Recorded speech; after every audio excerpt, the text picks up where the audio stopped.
Hello student, good morning. आज हम देखेंगे अपना टॉपिक वेक्टर्स।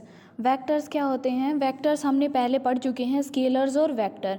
वेक्टर स्केलर कौन सी क्वांटिटी थी? स्केलर वो क्वांटिटी थी जिनमें क्या हो, हमारी सिर्फ और सिर्फ मैग्नीट्यूड हो। और वेक्टर कौन सी फिजिकल क्वांटिटी थी? वेक्टर वो फिजिकल क्वांटिटी थी जिनके पास डायरेक्शन भी हो। स्केलर के हमने एग्जाम्पल देखे थे, कौन कौन से थे स्केलर के एग्जाम्पल?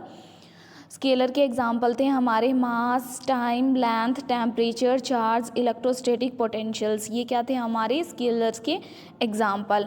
अब हम देख रहे हैं वेक्टर्स। वेक्टर्स की थी डायरेक्शन भी थी। अब देखो कोई भी फोर्स है किस डायरेक्शन में लग रहा है वो हम चेक करेंगे। Velocity, acceleration, force, electric field, magnetic field, ये सब क्या है?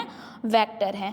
अब वेक्टर को किससे रिप्रेजेंट करते हैं? वेक्टर के ऊपर हम एक एरो हेड लगाते हैं या फिर बोल्ड लेटर से उसको हम रिप्रेजेंट करते हैं। जो मैग्नीट्यूड होगा वेक्टर का वो क्या होगी? एक स्केलर क्वांटिटी होगी। अब देखो graphical representation of a scalar. किसी भी स्केलर का कैसे रिप्रेजेंट करेंगे? ग्राफिकल मतलब लाइन से, इस तरह से ए से लेके बी तक हमने ये लाइन ड्रॉ कर दी और ये क्या हो गया हमारा, ये डायरेक्शन को रिप्रेजेंट कर रहा है, तो ये क्या होगी इसकी ग्राफिकल रिप्रेजेंटेशन। अब देखो equality of vector. Equal vectors किसको कहेंगे? अब ये ए बी लाइन जा रही है, ई एफ लाइन जा रही है, सी डी लाइन जा रही है, ये क्या है हमारी? ये इक्वलिटी ऑफ वेक्टर्स हैं, ठीक है। नेगेटिव वेक्टर किसको कहेंगे? मान लीजिए ये डायरेक्शन इस तरफ है, ठीक है, वेक्टर की डायरेक्शन इस तरफ है और हम एरो रिप्रेजेंट कर रहे हैं उस तरफ, तो ये क्या है? ये एक नेगेटिव वेक्टर रिप्रेजेंटेशन है, ठीक है।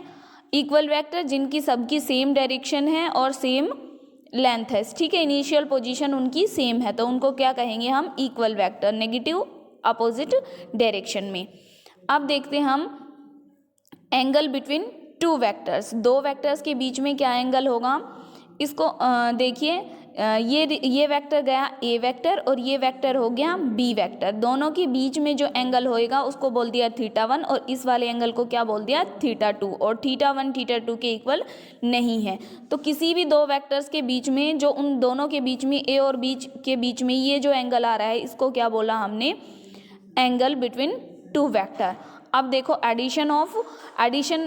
जो एडिशन लॉ है और डिफरेंस लॉ है वो हम देखेंगे। तो एडिशन में आपकी तीन लॉ आएंगी। पहली लॉ आएगी ट्रायंगल लॉ, फिर आपकी आएगी पैरेललोग्राम लॉ और थर्ड है आपकी पॉलीगन लॉ।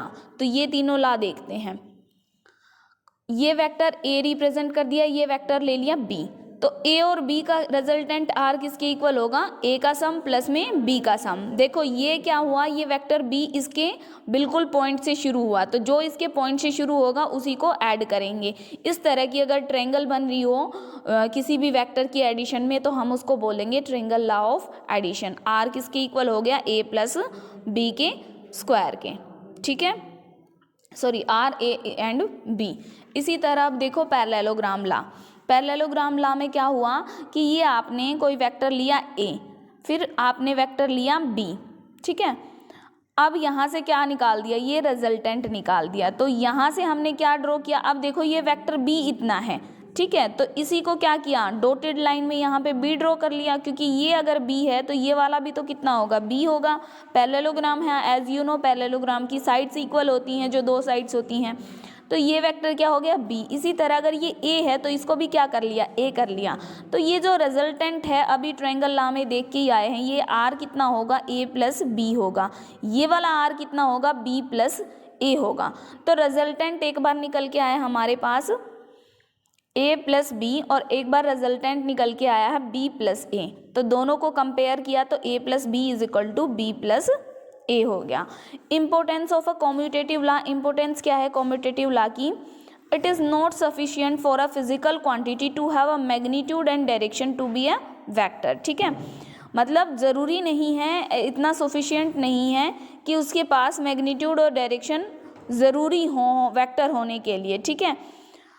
अगर हम दोनों के बीच में एंगल, उन दोनों के बीच में एंगल दे रखा है तो रिजल्टेंट को इस तरह से भी लिख सकते हैं। मतलब अगर हम मुझे किसी वेक्टर का रिजल्टेंट निकालना है तो उसको लिख सकते हैं r is equal to a square plus B square plus 2ab cos theta. और अगर दोनों के बीच में एंगल गिवन है, जैसे मान लो इन दोनों के बीच में ना बीटा एंगल गिवन है, तो इन दोनों के बीच में अगर एंगल गिवन है तो उसके लिए टेंजेंट बीटा क्या लिखेंगे, b साइन थीटा बाय में a plus B cos theta. मतलब अगर हमें किसी की डायरेक्शन या फिर मैग्नीट्यूड नहीं पता है तो ये ज़रूरी, अगर वो वेक्टर क्वांटिटी है तो हम उसका रिजल्टेंट ऐसे निकाल सकते हैं और एंगल जो है ऐसे निकाल सकते हैं। पॉलीगन लॉ क्या कहती है, पॉलीगन मतलब हमें 5 साइड्स वाला एक डायग्राम बनाना है, तो ये वेक्टर ले लिया a, ठीक है, ये वेक्टर हो गया b। इसी तरह अब क्या लिया, ये वेक्टर ले लिया r और ये वेक्टर ले लिया d और ये वेक्टर ले लिया c, ठीक है, सॉरी यहाँ से चले हैं हम a से b c d और ये क्या ले लिया, इन सब का रिजल्टेंट ले लिया r। अब देखो यहाँ से अगर मैं ट्रायंगल बनाऊँ तो ये रिजल्टेंट, ये वाली लाइन कितनी आएगी a प्लस बी, और अगर यहाँ तक बनाऊँ तो ये कितनी आई a प्लस बी प्लस सी। और सिमिलरली अगर ये देखी जाए, अगर ये a b है, ये a b प्लस सी है, तो ये वाली लाइन कितनी होगी, ये वाली होगी a b plus B plus C plus d को भी ऐड कर देना है, ठीक है। अब देखो डिफरेंस बिटवीन टू वेक्टर्स, दो वेक्टर्स के बीच में कैसे डिफरेंस लेंगे हम, दो वेक्टर्स के बीच में हम डिफरेंस लेंगे a minus B may be defined as the sum of a plus में b, और माइनस का, अगर b वेक्टर माइनस का है तो यहाँ पे माइनस साइन रिप्रेजेंट करके हम उसका क्या ले सकते हैं, डिफरेंस लेते हैं। मतलब हमें लेना है एडिशन ही, अगर कोई वेक्टर नेगेटिव है तो उसका नेगेटिव साइन हम लिख देंगे, ये आ जाएगा हमारा difference of the two vector. जैसे इसमें लिखा है कि आपका OD जो है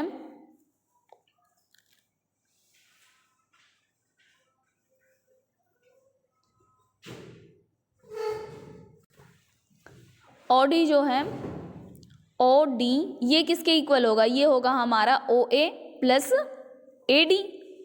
भाई आपको ट्रायंगल ला पता है कि ये वाले साइड किसके इक्वल होगी, इस वाली साइड का सम प्लस इस वाली साइड का सम। अब ये कैसा है, ये नेगेटिव वेक्टर है, क्योंकि पॉजिटिव किस डायरेक्शन में, इस डायरेक्शन में, तो नीचे वाले डायरेक्शन में क्या ले लिया, नेगेटिव ले लिया। और ये कितना है, a है, तो a प्लस में माइनस बी, ये क्या हो गया डिफरेंस। a माइनस बी, एक चीज़ याद रखनी है, डिफरेंस में क्या होगा, a minus B is not equal to b minus a।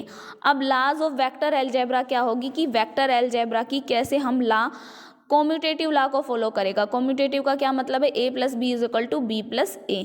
Associative law को भी फॉलो करेगा। एसोसिएटिव लॉ क्या होती है, a प्लस बी प्लस सी लिया तो a प्लस बी, अगर हमने इन दोनों को पहले ऐड कर लिया बाद में c को करा तो भी कोई फर्क नहीं पड़ेगा।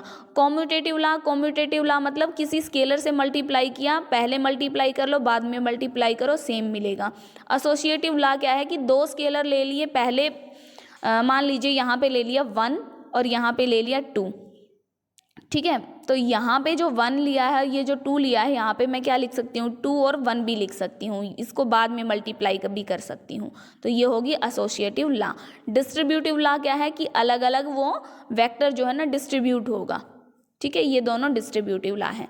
जीरो और नल वेक्टर किसको कहेंगे, जिसमें ना जो इनिशियल पॉइंट है और फाइनल पॉइंट है दोनों क्या करे, कोइंसाइड करे। मान लीजिए आपने यहाँ से चलना शुरू किया और यहीं पे वापस आ गए, ठीक है, तो ये क्या होगा, आपका जीरो वेक्टर होगा, जीरो मैग्नीट्यूड होगा, कोई डायरेक्शन नहीं होगी, राउंड शेप में जो भी आएंगे वो सारे क्या होंगे, जीरो वेक्टर रिप्रेजेंटेशन होगी। सिंपली हम इसको रिप्रेजेंट करते हैं जीरो से। Multiplication of a vector by scalar, scalar से किसी भी स्केलर से मल्टीप्लाई करना है। मान लीजिए हमने एक प्रोडक्ट